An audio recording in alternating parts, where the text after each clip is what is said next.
بسم اللہ الرحمن الرحیم۔ غزوہ تبوک، غزوہ فتح مکہ حق و باطل کے درمیان ایک فیصلہ کن معرکہ تھا۔ اس معرکے کے بعد اہل عرب کے نزدیک رسول اللہ صلی اللہ علیہ وسلم کی رسالت میں کوئی شک باقی نہیں رہ گیا تھا، اسی لیے حالات کی رفتار اکثر بدل گئی اور لوگ اللہ کے دین میں فوج در فوج داخل ہو گئے۔ اس کا کچھ اندازہ ان تفصیلات سے لگ سکے گا جنہیں ہم مفود کے باب میں پیش کریں گے، اور کچھ اندازہ اس تعداد سے بھی لگایا جا سکتا ہے جو حجۃ الوداع میں حاضر ہوئی تھی۔ بہرحال اب اندرونی مشکلات کا تقریباً خاتمہ ہو چکا تھا اور مسلمان شریعت الہی کی تعلیم عام کرنے اور اسلام کی دعوت پھیلانے کے لیے یکسو ہو گئے تھے۔ غزوے کا سبب، مگر اب ایک ایسی طاقت کا رخ مدینے کی طرف ہو چکا تھا جو کسی وجہ جواز کے بغیر مسلمانوں سے چھیڑ چھاڑ کر رہی تھی۔ یہ طاقت رومیوں کی تھی، جو اس وقت روئے زمین پر سب سے بڑی فوجی قوت کی حیثیت رکھتی تھی۔ پچھلے اوراق میں یہ بتایا جا چکا ہے کہ اس چھیڑ چھاڑ کی ابتدا شرحبیل بن عمرو غسانی کے ہاتھوں رسول اللہ صلی اللہ علیہ وسلم کے سفیر حضرت حارث بن عمیر ازدی رضی اللہ تعالیٰ عنہ کے قتل سے ہوئی، جبکہ وہ رسول اللہ صلی اللہ علیہ وسلم کا پیغام لے کر بصرہ کے حکمراں کے پاس تشریف لے گئے تھے۔ یہ بھی بتایا جا چکا ہے کہ نبی صلی اللہ علیہ وسلم نے اس کے بعد حضرت زید بن حارثہ رضی اللہ تعالیٰ عنہ کی سرکردگی میں ایک لشکر بھیجا تھا جس نے رومیوں سے سرزمین موتا میں خوفناک ٹکر لی، مگر یہ لشکر ان متکبرانہ ظالموں سے انتقام لینے میں کامیاب نہ ہوا۔ البتہ اس نے دور نزدیک کے عرب باشندوں پر نہایت بہترین اثرات چھوڑے۔ قیصر روم ان اثرات کو اور ان کے نتیجے میں عرب قبائل کے اندر روم سے آزادی اور مسلمانوں کی امنوائی کے لیے پیدا ہونے والے جذبات کو نظر انداز نہیں کر سکتا تھا۔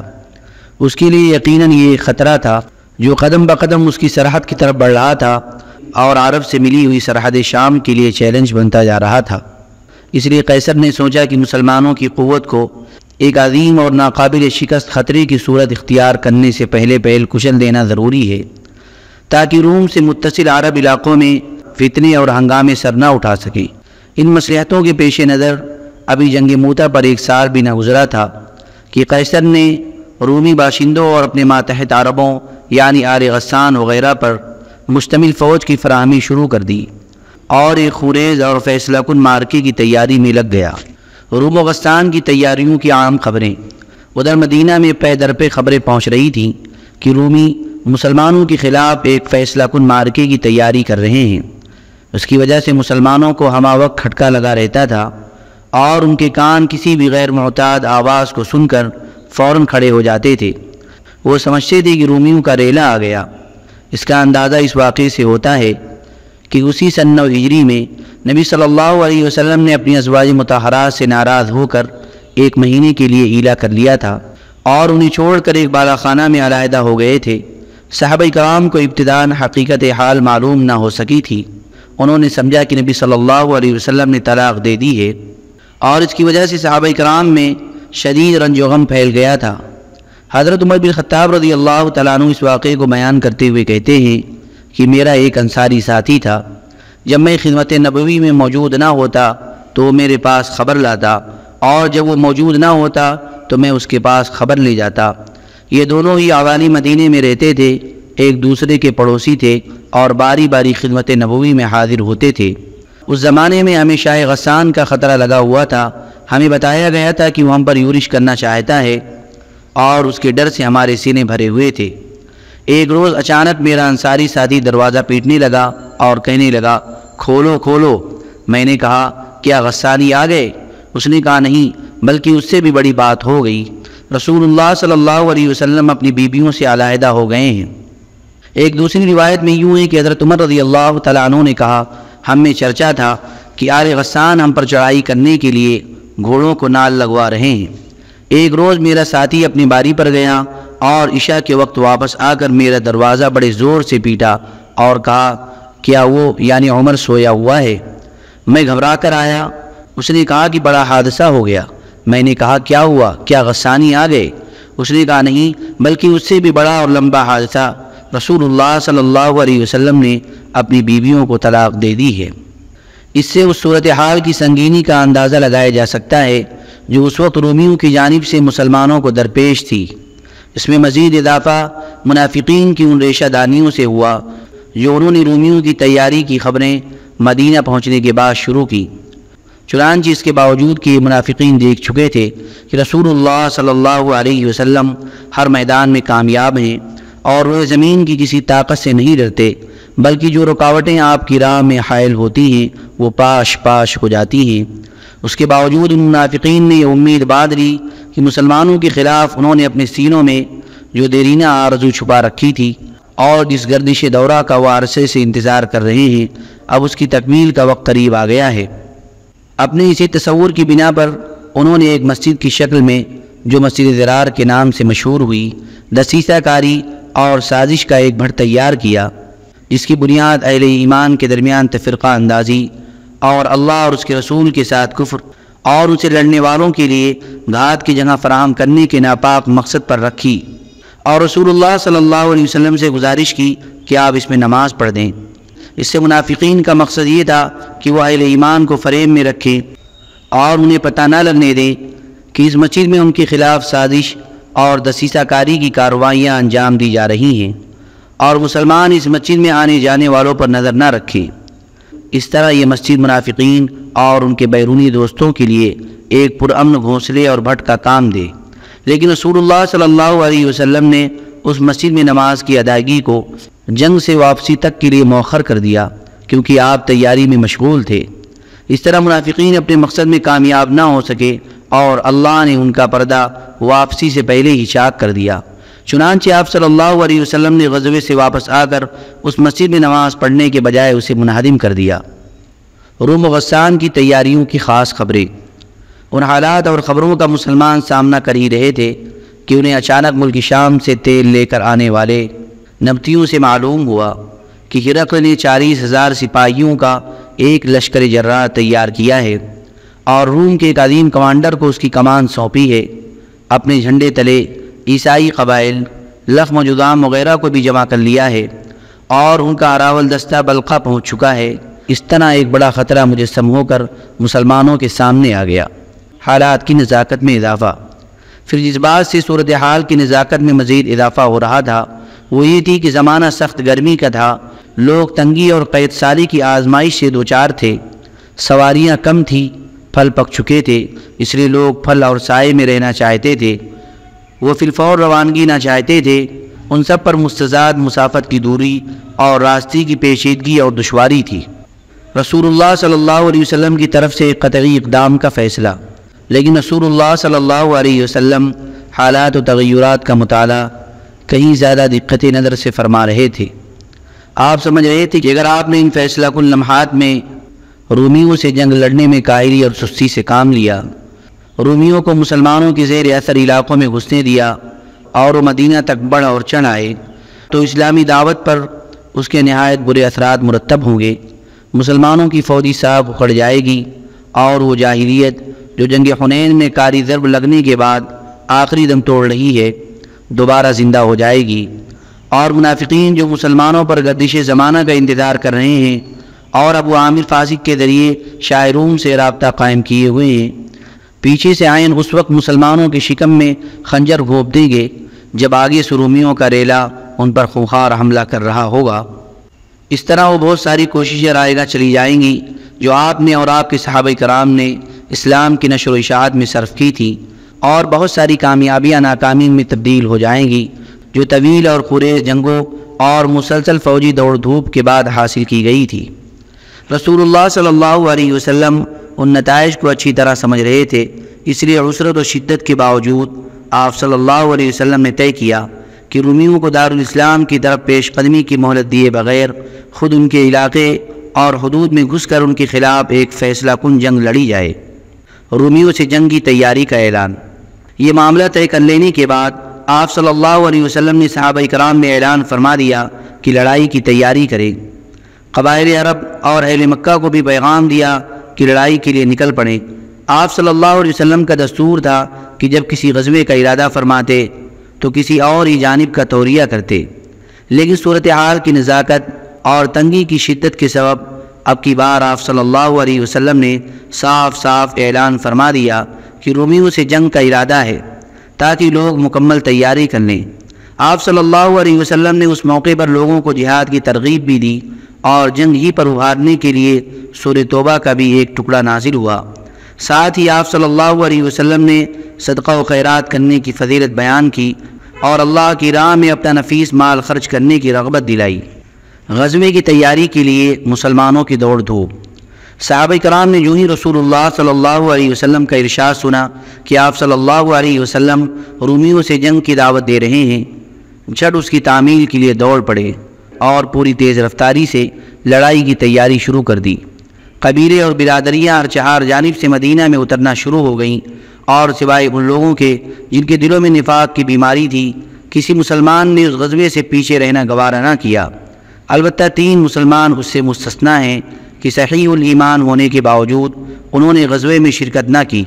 حالت یہ تھی کہ حاجت مند اور فاقہ مست لوگ آتے اور رسول اللہ صلی اللہ علیہ وسلم سے درخواست کرتے کہ ان کے لیے سواری فراہم کر دیں تاکہ وہ بھی رومیوں سے ہونے والی جنگ میں شرکت کر سکیں، اور جب آپ ان سے معذرت کرتے کہ لا اجد ما احملکم علیہ تولوا واعینہم تفیض من الدمع حزنا الا یجدوا ما ينفقون، میں تمہیں سوار کرنے کے لیے کچھ نہیں پاتا، تو وہ اس حالت میں واپس ہوتے کہ ان کی آنکھوں سے آنسو رواں ہوتے کہ وہ خرچ کرنے کے لیے کچھ نہیں پا رہے ہیں۔ اسی طرح مسلمانوں نے صدقات و خیرات کرنے میں بھی ایک دوسرے سے آگے نکلنے کی کوشش کی۔ حضرت عثمان بن عفان رضی اللہ تعالیٰ عنہ نے ملک شام کے لیے قافلہ تیار کیا تھا، جس میں پالان اور کجاوے سمیت 200 اونٹ تھے اور 200 اقیہ یعنی تقریباً 29.5 کلو چاندی تھی۔ آپ نے یہ سب صدقہ کر دیا۔ اس کے بعد پھر 100 اونٹ پالان اور کجاوے سمیت صدقہ کیا۔ اس کے بعد 1000 دینار تقریباً 5.5 کلو سونے کے سکے لے آئے اور انہیں نبی صلی اللہ علیہ وسلم کی آغوش میں بکھیر دیا۔ رسول اللہ صلی اللہ علیہ وسلم انہیں الٹتے جاتے تھے اور فرماتے جاتے تھے، آج کے بعد عثمان جو بھی کرے انہیں ضرر نہ ہوگا۔ اس کے بعد حضرت عثمان رضی اللہ تعالیٰ عنہ نے پھر صدقہ کیا اور صدقہ کیا، یہاں تک کہ ان کے صدقے کی مقدار نقدی کے علاوہ 900 اونٹ اور 100 گھوڑے تک جا پہنچی۔ ادھر حضرت عبد الرحمن بن عوف رضی اللہ تعالیٰ عنہ 200 قیہ یعنی تقریباً 29.5 کلو چاندی لے آئے۔ حضرت ابو بکر رضی اللہ تعالیٰ عنہ نے اپنا سارا مال حاضر خدمت کر دیا اور بال بچوں کے لیے اللہ اور اس کے رسول کے سوا کچھ نہ چھوڑا۔ ان کے صدقے کی مقدار 4000 درہم تھی اور سب سے پہلے یہی اپنا صدقہ لے کر تشریف لائے تھے۔ حضرت عمر رضی اللہ تعالیٰ عنہ نے اپنا آدھا مال خیرات کر دیا۔ حضرت عباس رضی اللہ تعالیٰ عنہ بہت سا مال لائے۔ حضرت طلحہ، سعد بن عبادہ اور محمد بن مسلمہ رضی اللہ عنہ بھی کافی مال لائے۔ حضرت عاصم بن عدی رضی اللہ تعالیٰ عنہ 90 وسق یعنی 13,500 کلو کھجور لے کر آئے۔ بقیہ صحابہ بھی پے در پہ اپنے تھوڑے زیادہ صدقات لے آئے، یہاں تک کہ کسی نے 1 مد یا 2 مد صدقہ کیا کہ وہ اس سے زیادہ کی طاقت نہیں رکھتے تھے۔ عورتوں نے بھی ہار، بازو بند، پازیب، بالی اور انگوٹھی وغیرہ جو کچھ ہو سکا آپ صلی اللہ علیہ وسلم کی خدمت میں بھیجا۔ کسی نے بھی اپنا ہاتھ نہ روکا اور بخل سے کام نہ لیا۔ صرف منافقین تھے جو صدقات میں بڑھ چڑھ کر حصہ لینے والوں پر طعنہ زنی کرتے تھے کہ یہ ریاکار ہے، اور جن کے پاس اپنی مشقت کے سوا کچھ نہ تھا ان کا مذاق اڑاتے تھے کہ یہ 1-2 کھجور سے قیصر کی مملکت فتح کرنے اٹھے ہیں۔ اسلامی لشکر تبوک کی راہ میں اس دھوم دھام، جوش و خروش اور بھاگ دوڑ کے نتیجے میں لشکر تیار ہو گیا تو رسول اللہ صلی اللہ علیہ وسلم نے حضرت محمد بن مسلمہ رضی اللہ عنہ کو، اور کہا جاتا ہے کہ سبا بن عرفتہ کو مدینے کا گورنر بنایا، اور حضرت علی بن ابی طالب رضی اللہ تعالیٰ عنہ کو اپنے اہل و عیال کی دیکھ بھال کے لیے مدینے ہی میں رہنے کا حکم دیا۔ لیکن منافقین نے ان پر طعنہ زنی کی، اس لیے وہ مدینے سے نکل پڑے اور رسول اللہ صلی اللہ علیہ وسلم سے جا لاحق ہوئے۔ لیکن آپ نے انہیں پھر مدینہ واپس کر دیا اور فرمایا، کیا تم اس بات سے راضی نہیں کہ مجھ سے تمہیں وہی نسبت ہو جو حضرت موسیٰ علیہ السلام سے حضرت ہارون علیہ السلام کو تھی؟ البتہ میرے بعد کوئی نبی نہ ہوگا۔ بہرحال رسول اللہ صلی اللہ علیہ وسلم نے اس انتظام کے بعد شمال کی جانب کوچ فرمایا۔ نسائی کی روایت کے مطابق یہ جمعرات کا دن تھا۔ منزل تبوک تھی لیکن لشکر بڑا تھا، 30,000 مردان جنگی تھے۔ اس سے پہلے مسلمانوں کا اتنا بڑا لشکر کبھی فراہم نہ ہوا تھا۔ اس لیے مسلمان ہر چند مال خرچ کرنے کے باوجود لشکر کو پوری طرح تیار نہ کر سکے تھے، بلکہ سواری اور توشے کی سخت کمی تھی۔ چنانچہ 18 آدمیوں پر ایک اونٹ تھا جس پر یہ لوگ باری باری سوار ہوتے تھے۔ اسی طرح کھانے کے لیے بسا اوقات درختوں کی پتیاں استعمال کرنی پڑتی تھی، جس سے اونٹوں میں ورم آ گیا تھا۔ مجبوراً اونٹوں کو قلت کے باوجود ذبح کرنا پڑا تاکہ اس کے معدے اور آنتوں کے اندر جمع شدہ پانی اور تری پی جا سکے۔ اسی لیے اس کا نام جیش عسرا یعنی تنگی کا لشکر پڑ گیا۔ تبوک کی راہ میں لشکر کا گزر حجر یعنی دیار سمود سے ہوا۔ سمود وہ قوم تھی جس نے وادی القریٰ کے اندر چٹانیں تراش کر مکانات بنائے تھے۔ صحابہ کرام نے وہاں کے کنویں سے پانی پی لیا تھا، لیکن جب چلنے لگے تو رسول اللہ صلی اللہ علیہ وسلم نے فرمایا، تم یہاں کا پانی نہ پینا اور اس سے نماز کے لیے وضو نہ کرنا، اور جو آٹا تم لوگوں نے گوندھ رکھا ہے اسے جانوروں کو کھلا دو، خود نہ کھاؤ۔ آپ نے یہ بھی حکم دیا کہ لوگ اس کنویں سے پانی لیں جس سے صالح علیہ السلام کی اونٹنی پانی پیا کرتی تھی۔ صحیحین میں ابن عمر رضی اللہ تعالیٰ عنہ سے روایت ہے کہ جب نبی صلی اللہ علیہ وسلم حجر یعنی دیار سمود سے گزرے تو فرمایا، ان ظالموں کی جائے سکونت میں داخل نہ ہونا کہ کہیں تم پر بھی وہی مصیبت نہ آن پڑے جو ان پر آئی تھی، ہاں مگر روتے ہوئے۔ پھر آپ نے اپنا سر ڈھکا اور تیزی سے چل کر وادی پار کر گئے۔ راستے میں لشکر کو پانی کی سخت ضرورت پڑی، حتیٰ کہ لوگوں نے رسول اللہ صلی اللہ علیہ وسلم سے شکوہ کیا۔ آپ صلی اللہ علیہ وسلم نے اللہ سے دعا کی، اللہ نے بادل بھیجا، بارش ہوئی، لوگوں نے سیر ہو کر پانی پیا اور ضرورت کا پانی لاد بھی لیا۔ پھر جب تبوک کے قریب پہنچے تو آپ نے فرمایا، کل انشاءاللہ تم لوگ تبوک کے چشمے پر پہنچ جاؤ گے، لیکن چاشت سے پہلے نہیں پہنچو گے، لہذا جو شخص وہاں پہنچے اس کے پانی کو ہاتھ نہ لگائے یہاں تک کہ میں آ جاؤں۔ حضرت معاذ رضی اللہ تعالیٰ عنہ کا بیان ہے کہ ہم لوگ پہنچے تو وہاں 2 آدمی پہلے ہی پہنچ چکے تھے، چشمے سے تھوڑا تھوڑا پانی آ رہا تھا۔ رسول اللہ صلی اللہ علیہ وسلم نے دریافت کیا کہ کیا تم دونوں نے اس کے پانی کو ہاتھ لگایا تھا؟ انہوں نے کہا جی ہاں۔ آپ نے ان دونوں سے جو کچھ اللہ نے چاہا فرمایا، پھر چشمے سے چلو کے ذریعے تھوڑا تھوڑا پانی نکالا یہاں تک کہ قدرے جمع ہو گیا۔ پھر رسول اللہ صلی اللہ علیہ وسلم نے اس میں اپنا چہرہ اور ہاتھ دھویا اور اسے چشمے میں اڈیل دیا۔ اس کے بعد چشمے سے خوب پانی آیا، صحابہ کرام نے سیر ہو کر پانی پیا۔ پھر رسول اللہ صلی اللہ علیہ وسلم نے فرمایا، اے معاذ، اگر تمہاری زندگی دراز ہوئی تو تم اس مقام کو باغات سے ہرا بھرا دیکھو گے۔ راستے ہی میں یا تبوک پہنچ کر روایات میں اختلاف ہے۔ رسول اللہ صلی اللہ علیہ وسلم نے فرمایا، آج رات تم پر سخت آندھی چلے گی، لہذا کوئی نہ اٹھے، اور جس کے پاس اونٹ ہو وہ اس کی رسی مضبوطی سے باندھ دے۔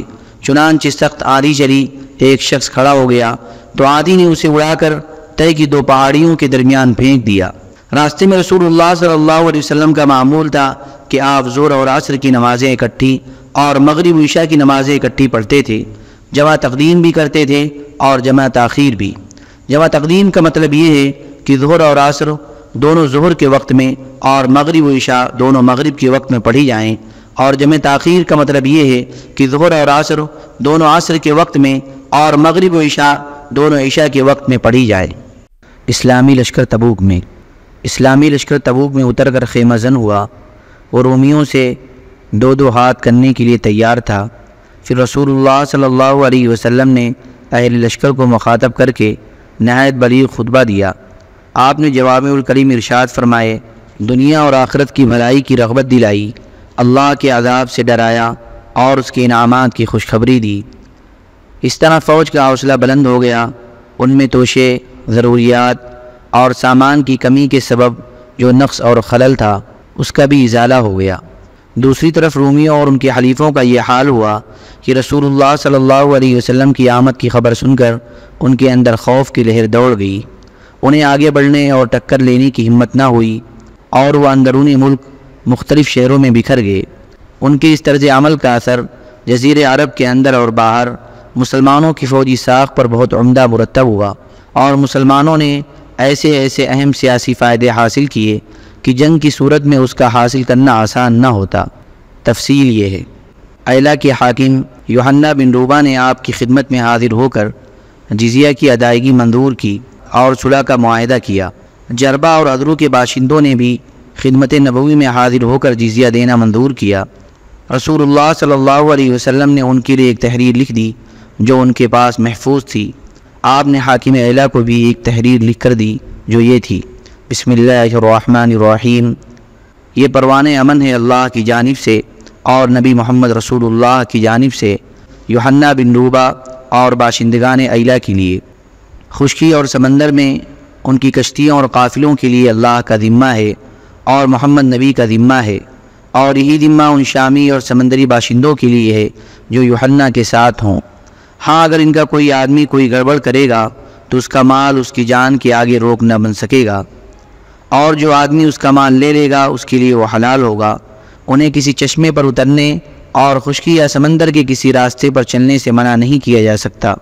اس کے علاوہ رسول اللہ صلی اللہ علیہ وسلم نے حضرت خالد بن ولید رضی اللہ تعالیٰ عنہ کو 420 سواروں کا رسالہ دے کر دومت الجندل کے حاکم عقیدر کے پاس بھیجا اور فرمایا تم اسے نیلگائے کا شکار کرتے ہوئے پاؤ گے۔ حضرت خالد رضی اللہ تعالیٰ عنہ وہاں تشریف لے گئے۔ جب اتنے فاصلے پر رہ گئے کہ قلعہ صاف نظر آ رہا تھا تو اچانک ایک نیلگائے نکلی اور قلعے کے دروازے پر سینگ رگڑنے لگی۔ عقیدر اس کے شکار کو نکلا، چاندنی رات تھی۔ حضرت خالد رضی اللہ تعالیٰ عنہ اور ان کے سواروں نے اسے جا لیا اور گرفتار کر کے رسول اللہ صلی اللہ علیہ وسلم کی خدمت میں حاضر کیا۔ آپ نے اس کی جان بخشی اور 2000 اونٹ، 800 غلام، 400 زرہیں اور 400 نیزے دینے کی شرط پر مصالحت فرمائی۔ اس نے جزیہ بھی دینے کا اقرار کیا۔ چنانچہ آپ صلی اللہ علیہ وسلم نے اس سے یوحنا سمیت دوما، تبوک، ایلا اور تیمہ کی شرائط کے مطابق معاملہ طے کیا۔ ان حالات کو دیکھ کر وہ قبائل جو اب تک رومیوں کے آلہ کار بنے ہوئے تھے سمجھ گئے کہ اب اپنے ان پرانے سرپرستوں پر اعتماد کرنے کا وقت ختم ہو چکا ہے، اس لیے وہ بھی مسلمانوں کی حمایتی بن گئے۔ اس طرح اسلامی حکومت کی سرحدیں وسیع ہو کر براہ راست رومی سرحد سے جا ملی اور رومیوں کے آلہ کاروں کا بڑی حد تک خاتمہ ہو گیا۔ مدینہ کو واپسی۔ اسلامی لشکر تبوک سے مظفر و منصور واپس آیا، کوئی ٹکر نہ ہوئی۔ اللہ جنگ کے معاملے میں مومنین کے لیے کافی ہوا۔ البتہ راستے میں ایک جگہ ایک گھاٹی کے پاس 12 منافقین نے نبی صلی اللہ علیہ وسلم کو قتل کرنے کی کوشش کی۔ اس وقت آپ صلی اللہ علیہ وسلم اس گھاٹی سے گزر رہے تھے اور آپ کے ساتھ صرف حضرت عمار رضی اللہ تعالیٰ عنہ تھے جو اونٹنے کی نکیل تھامے ہوئے تھے، اور حضرت حذیفہ بن یمان رضی اللہ تعالیٰ عنہ تھے جو اونٹنی ہانک رہے تھے۔ باقی صحابہ کرام دور وادی کے نشیب سے گزر رہے تھے، اس لیے منافقین نے اس موقع کو اپنے ناپاک مقصد کے لیے غنیمت سمجھا اور آپ کی طرف قدم بڑھایا۔ ادھر آپ اور آپ کے دونوں ساتھی حسب معمول راستہ طے کر رہے تھے کہ پیچھے سے ان منافقین کے قدموں کی چاپیں سنائی دیں۔ یہ سب چہروں پر ڈھانٹا باندھے ہوئے تھے اور اب آپ پر تقریباً چڑھ ہی آئے تھے کہ آپ نے حضرت حذیفہ رضی اللہ تعالیٰ عنہ کو ان کی جانب بھیجا۔ انہوں نے ان کی سواریوں کے چہروں پر اپنی ایک ڈھال سے ضرب لگانی شروع کی، جس سے اللہ نے انہیں مرعوب کر دیا اور وہ تیزی سے بھاگ کر لوگوں میں جا ملے۔ اس کے بعد رسول اللہ صلی اللہ علیہ وسلم نے ان کے نام بتائے اور ان کے ارادے سے باخبر کیا۔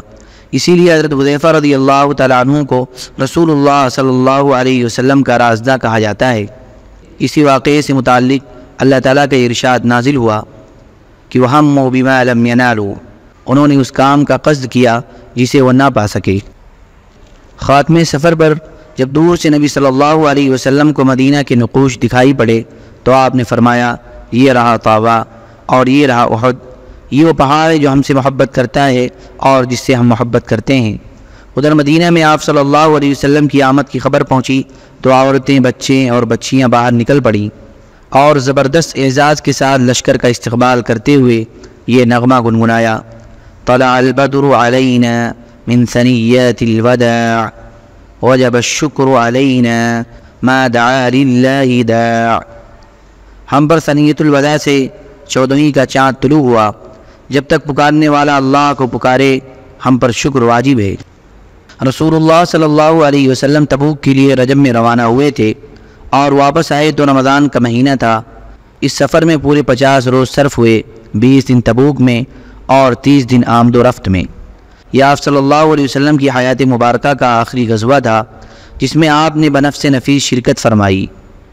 مخلفین، یہ غزوہ اپنے مخصوص حالات کے لحاظ سے اللہ تعالیٰ کی طرف سے ایک سخت آزمائش بھی تھا، جس سے اہل ایمان اور دوسرے لوگوں میں تمیز ہو گئی، اور اس قسم کے موقع پر اللہ تعالیٰ کا دستور بھی یہی ہے۔ ارشاد ہے: ما كان الله ليذر المؤمنين على ما أنتم عليه حتى يميز الخبيث من الطيب۔ اللہ مومنین کو اسی حالت پر نہیں چھوڑ سکتا جس پر تم لوگ ہو، یہاں تک کہ خبیث کو پاکیزہ سے علیحدہ کر دے۔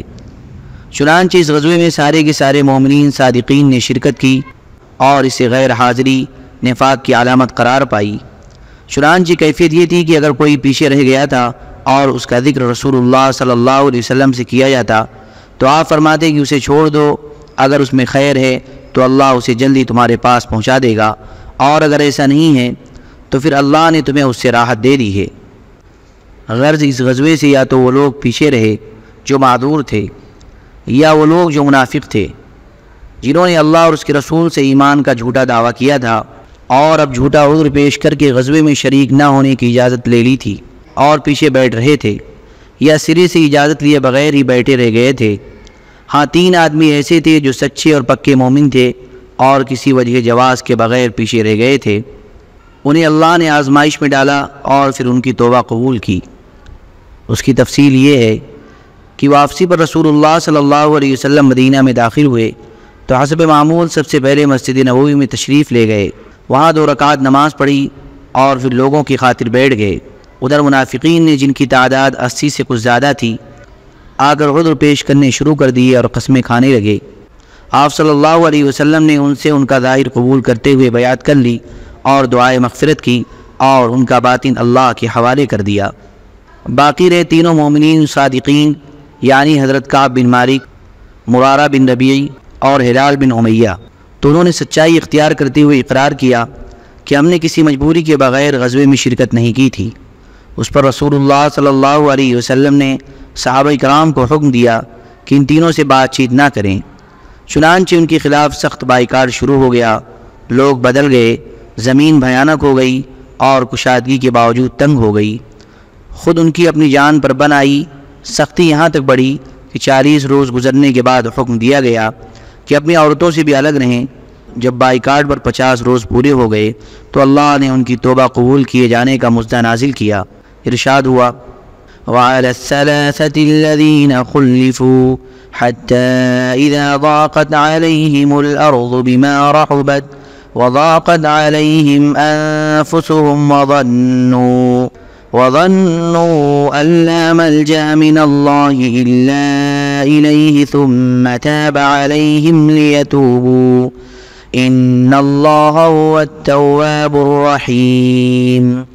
اور اللہ نے ان 3 آدمیوں کی بھی توبہ قبول کی جن کا معاملہ مؤخر کر دیا گیا تھا، یہاں تک کہ جب زمین اپنی کشادگی کے باوجود ان پر تنگ ہو گئی اور ان کی جان بھی ان پر تنگ ہو گئی، اور انہوں نے یقین کر لیا کہ اللہ سے بھاگ کر کوئی جائے پناہ نہیں ہے مگر اسی کی طرف، پھر اللہ ان پر رجوع ہوا تاکہ وہ توبہ کریں۔ یقیناً اللہ توبہ قبول کرنے والا رحیم ہے۔ اس فیصلے کے نزول پر مسلمان عموماً اور یہ تینوں صحابہ کرام خصوصاً بے حد و حساب خوش ہوئے۔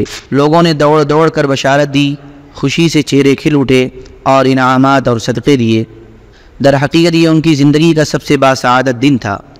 اسی طرح جو لوگ معذوری کی وجہ سے شریک غزوہ نہ ہو سکے تھے، ان کے بارے میں اللہ نے فرمایا: ليس على الضعفاء ولا على المرضى ولا على الذين لا يجدون ما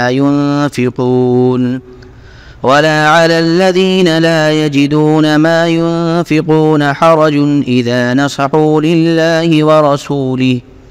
کمزوروں پر، مریضوں پر اور جو لوگ خرچ کرنے کے لیے کچھ نہ پائیں ان پر کوئی حرج نہیں جبکہ وہ اللہ اور اس کے رسول کے خیر خواہ ہوں۔ ان کے متعلق نبی صلی اللہ علیہ وسلم نے بھی مدینہ کے قریب پہنچ کر فرمایا تھا: مدینہ میں کچھ لوگ ایسے ہیں کہ تم نے جس جگہ بھی سفر کیا اور جو وادی بھی طے کی وہ تمہارے ساتھ رہے۔ انہیں عذر نے روک رکھا تھا۔ لوگوں نے کہا: یا رسول اللہ، وہ مدینہ میں رہتے ہوئے بھی ہمارے ساتھ ہیں؟ آپ نے فرمایا: ہاں، مدینہ میں رہتے ہوئے بھی۔ اس غزوے کا اثر۔ یہ غزوہ جزیرۃ العرب پر مسلمانوں کا اثر پھیلانے اور اسے تقویت پہنچانے میں بڑا مؤثر ثابت ہوا۔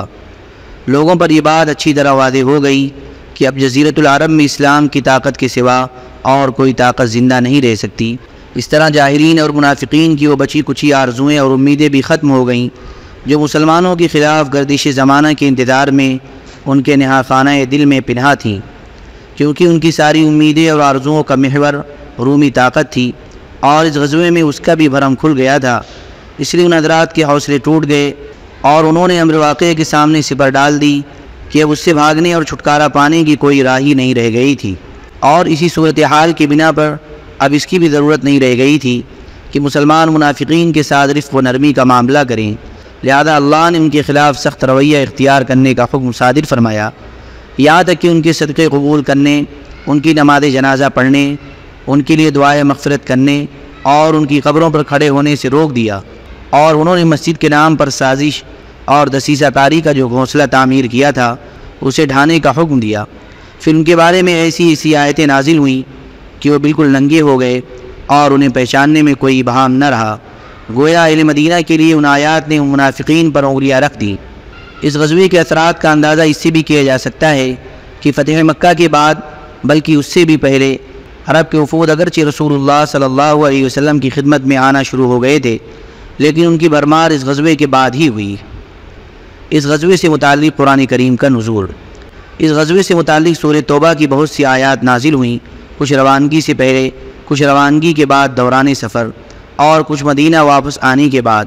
ان آیات میں غزوے کے حالات ذکر کیے گئے ہیں، منافقین کا پردہ کھولا گیا ہے، مخلص مجاہدین کی فضیلت بیان کی گئی ہے، اور مومنین صادقین جو غزوے میں گئے تھے اور جو نہیں گئے تھے ان کی توبہ کی قبولیت کا ذکر ہے، وغیرہ وغیرہ۔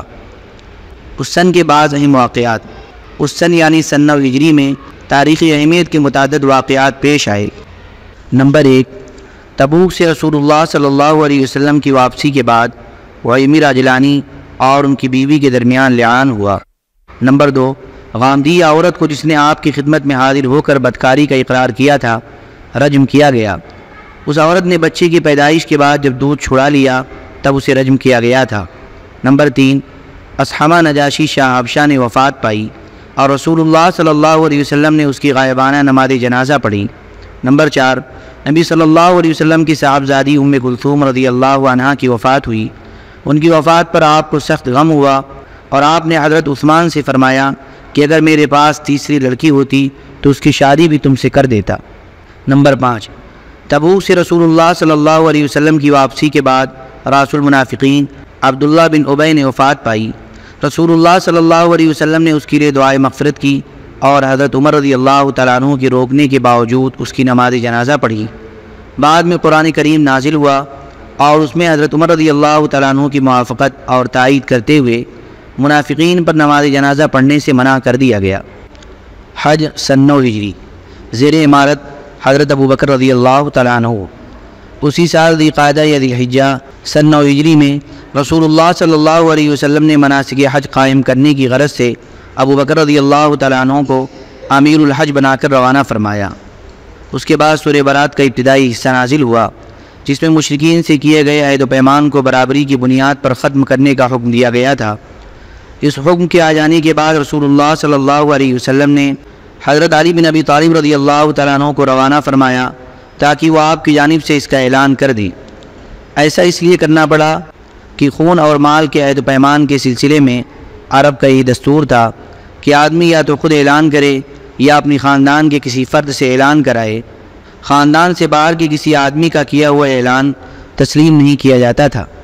حضرت ابوبکر رضی اللہ تعالیٰ عنہ سے حضرت علی رضی اللہ تعالیٰ عنہ کی ملاقات عرج یا وادی زجنان میں ہوئی۔ حضرت ابوبکر رضی اللہ تعالیٰ عنہ نے دریافت کیا کہ امیر ہو یا مامور؟ حضرت علی رضی اللہ تعالیٰ عنہ نے کہا نہیں بلکہ مامور ہوں۔ پھر دونوں آگے بڑھے۔ حضرت ابوبکر رضی اللہ تعالیٰ عنہ نے لوگوں کو حج کرایا۔ جب 10ویں تاریخ یعنی قربانی کا دن آیا تو حضرت علی بن ابی طالب رضی اللہ تعالیٰ عنہ نے جمرہ کے پاس کھڑے ہو کر لوگوں میں وہ اعلان کیا جس کا حکم رسول اللہ صلی اللہ علیہ وسلم نے دیا تھا، یعنی تمام عہد والوں کا عہد ختم کر دیا اور انہیں 4 مہینے کی مہلت دی۔